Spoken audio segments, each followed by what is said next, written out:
তার যে সুনাম, তার দক্ষতা, তার মেধা বাংলাদেশে অপরিসীম।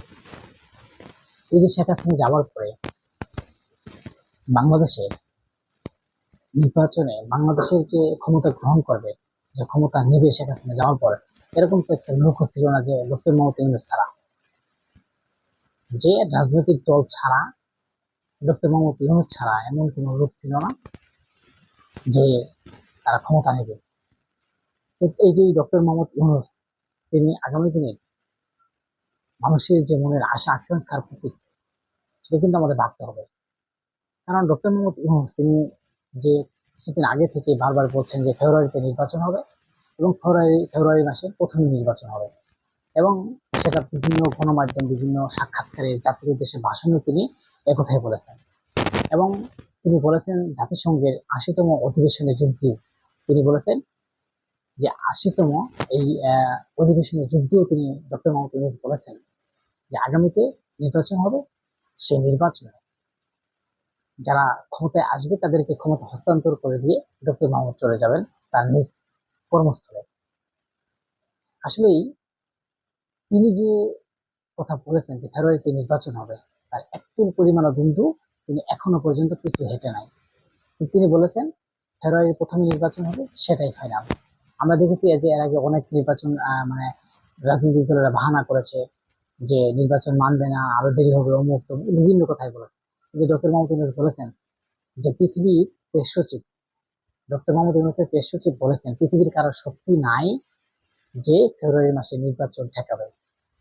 কারণ তাদের আত্মবিশ্বাস, তাদের আত্মত্যাগ, যে আমরা এই ফেব্রুয়ারি মাসে নির্বাচন করে দেব, এবং সেই নির্বাচনের জন্য নির্বাচন কমিশনার এবং আপনার যে স্বরাষ্ট্র উপদেষ্টা, সেনাবাহিনী, বিজেপি, যেতগুলা যা নিরাপত্তা প্রয়োজন এবং এ টু জেড কাজ করছে। এবং ডক্টর মোহাম্মদ ইউনূস তিনি বলে দিয়েছেন যে আগামী নির্বাচন, সেই নির্বাচন হবে বিশ্বের একটা নির্বাচন, সেই নির্বাচন বিশ্বকে দেখানো হবে, এবং এমন একটা নির্বাচন করতে যাচ্ছে যে ইতিহাসের বুকে বাংলাদেশে এমন নির্বাচন আর কখনো হয় নাই। কারণ ইতিহাস সাক্ষী হিসেবে থাকবে এতটা সুস্থ এবং সুন্দর ও নিরপেক্ষ একটা নির্বাচন করতে যাচ্ছে। আমরা মনে করি যে এই যে ডক্টর মোহাম্মদ ইউনূস, আসলে তিনি একজন জনপ্রিয় মানুষ, তার সারা বিশ্বে সুনাম রয়েছে, এবং সারা বিশ্বে তার যে ত্যাগ, ভালোবাসা, সেটা কিন্তু আসলে ভুলার নাই। এবং তিনি কিন্তু কোনো ক্ষমতালোভী নয়।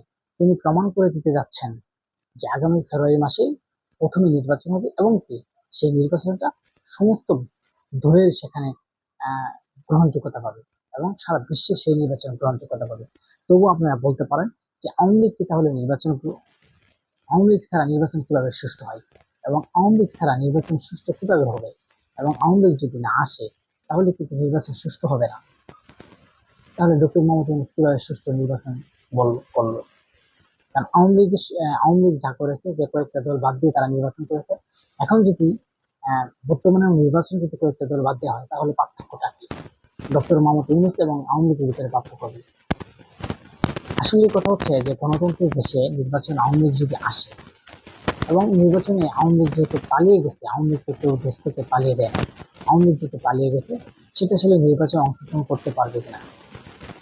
আপনারা জানেন যে এই যে নির্বাচন কমিশনার আছে, তিনি কিন্তু স্পষ্ট ভাষায় বলে দিয়েছিলেন যে আওয়ামী লীগ বর্তমানে স্থগিত, তাদের নির্বাচনে অংশগ্রহণ করার কোনো সুযোগ নাই।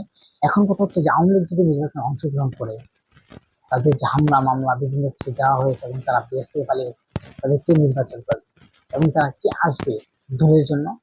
আমি তো দেখি যে বাংলাদেশে একটা লোক নমিনেশন কিনতে যাবে না আওয়ামী লীগের, কারণ এখন পরিস্থিতিটা এমন অবস্থায় আছে। যাই হোক, ডক্টর মোহাম্মদ ইউনূসকে আমরা অসংখ্য ধন্যবাদ জানাই।